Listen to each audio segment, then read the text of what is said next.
Welcome to the Monday Muse. Today, I want to talk to you about something that is likely sabotaging your success right at this moment without your knowing about it. It's not your mindset. It's not your strategy. It's not your skills, your knowledge, or your work ethic. It's your nervous system. And until you understand how your nervous system is running the show, you're going to keep hitting the same walls over and over again, no matter how hard you work and no matter how much you achieve. Let me explain what I mean. Your nervous system has one job. It's to keep you alive. And it does an amazing job at it. The problem is it can't tell the difference between what is real danger and what is perceived danger. It can't tell the difference between a tiger chasing you and losing a client or having an argument with a family member or having your boss tell you have to present to a board member. So when you're doing something that feels risky, like speaking up in a meeting or somewhere else where you're not used to using your voice, or launching a new project or setting a boundary, your nervous system kicks into survival mode. And when you're in survival mode, you don't have access to your highest thinking. You don't have access to creativity, to intuition, to your authentic power. You're literally operating from a different part of your brain. And this is why so many of us know exactly what we need to do, but still find yourself doing something completely different. This is why you can have all the right strategies, but continue to self-sabotage. If I had a dime for every person that told me, I know what I need to do, I just can't do it. Your nervous system is hijacking your conscious intentions. So let me give you some examples of how this happens. You know you need to speak up in a meeting, and yet you find yourself staying silent. That's your nervous system deciding that staying invisible is safer than risking rejection. You know you should launch that project, but you keep finding reasons to delay. That's your nervous system deciding that staying small is better than risking failure. You know you should set boundaries with that unreasonable client or child for that matter, but you keep seeking more and more opinions. That's your nervous system or your ego deciding that external validation is safer than trusting yourself. Here's what happens. Your nervous system has learned from your childhood, from a very long time ago, that certain things are dangerous. Being seen is dangerous. Being different is dangerous. Disappointing people is dangerous. Making mistakes is dangerous. And so it develops strategies to keep you safe from all of these dangers. It makes sense, but it keeps you small. It keeps you quiet. It keeps you performing instead of being authentic. And of course, the problem is that the strategies that worked when you were a child and when you were small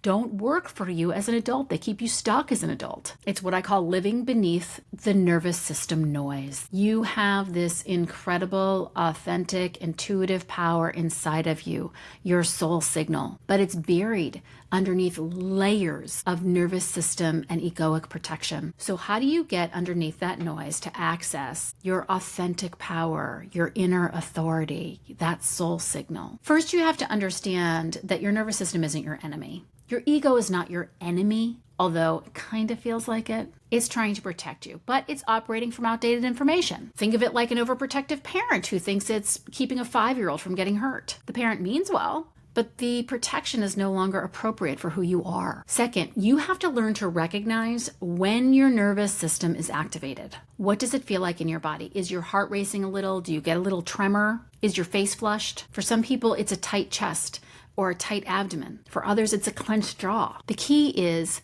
to notice the sensation before the action takes over and becomes decision-making. Third, you have to learn to calm your nervous system in the moment. I want to be clear that this is not about positive thinking and this is not about pushing through. Positive thinking doesn't work because it's something that you're doing with your mind. You're just telling yourself, oh, I should just think more positively. And that doesn't work. We have to experience a physiological shift. And one of the simplest ways to do that, as I've talked about before, is through your breath. This can be too triggering for some people who have spent so long not being in their body that even tapping into that can feel very threatening.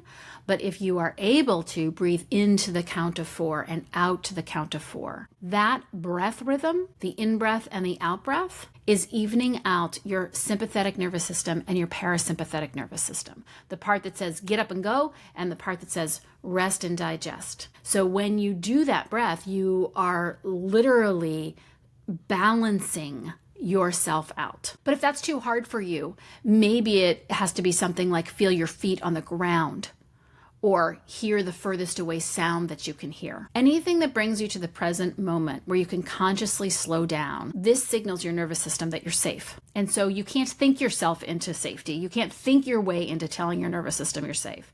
You actually have to teach your body. what it feels like. And here's the thing, once isn't enough. Because think of how long your nervous system has been operating this way. It takes time. It's going to take consistent practice to create new patterns, new neural pathways. This is what I call doing the time. It's a daily practice of working with your nervous system, not against it. Fourth, you now have to make your choices from this calmer state. When you're in this calmer state, you'll know what I'm talking about when I say you've synced your soul signal. It's moving from that overthinking, that frenetic place to just this knowing.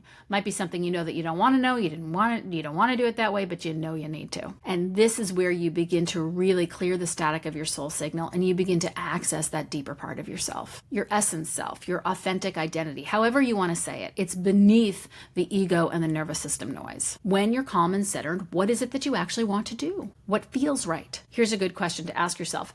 What would someone who truly values themselves choose to do in this situation? And then you've got to act out of that place. You have to practice choosing from that place, even if it's scary, especially when it feels scary. Sometimes you could be in the middle of an argument with someone and see who you're being and realize every ounce of your body does not want to acquiesce, does not want to be quiet, does not want to stop arguing, but you got to practice being that person you want to be, even in the toughest of situations. No matter how much your nervous system is scared or how much your ego says, well, you have a right to feel this way. Who do you want to be in that moment? This is how you begin to clear the static and sync your soul signal instead of being controlled by your nervous system. So what's a practical example? I mean, there's 100. We deal with this all day long, every day. But let's say, you feel like you need to say something in a situation, but you're worried that people think that you're stupid. That's just your ego. That's just your nervous system making that worry, that demand on you. So you don't have to force yourself to speak, and you don't have to succumb to staying quiet. What you could do is just take a pause and listen. Take a few deep breaths, put your feet on the ground, tell that you're safe. And then from that calmer place, you can ask yourself, if I trusted my own ideas,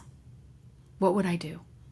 What would I choose? Maybe you'll decide not to share in the moment, and that's okay. That's fine. But now at least you're making the decision out of wisdom instead of out of fear. You're choosing consciously instead of being hijacked by your nervous system. Or maybe you do share, but you share it from a grounded place instead of a desperate place of needing to be heard. And that changes everything about how it's received. The energy with which you share something changes everything about how it's received. And this is the difference between reacting and responding. Reacting is what happens when your ego's in control. Responding is what happens when you are in control, when you're connected to your signal. So this week, I'd love for you to try to start noticing your nervous system activation.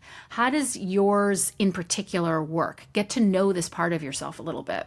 Don't try to change it, just notice it. What situations trigger a fight or flight response? Instead of rushing to oh, I was so angry, say to yourself, that's a fight or flight response. Let me get curious about what triggers it instead of complaining about it. What does it feel like in your body? How does it affect your decision making? What are the actions that you then go and take? Do you go and gossip? Do you go and complain? Do you go pull the covers under your head? Do you go eat everything in the kitchen? What do? Get familiar with your pattern, because your nervous system and your ego are not sabotaging you on purpose. They think they're helping. You just need to teach them that you're not 5 years old anymore. You can handle rejection. You can handle failure. You can handle being seen, and you can handle not being seen. When you do this work and you learn to be able to manage your inner world instead of doing its biddings, you get control of your life back and everything changes. Your decisions will become clearer. Your confidence will increase. Your authentic power becomes accessible. And you don't have to think about what to do or how to handle this, that, or the other, because you're just living it. And this is what I call syncing to your soul signal. It's not about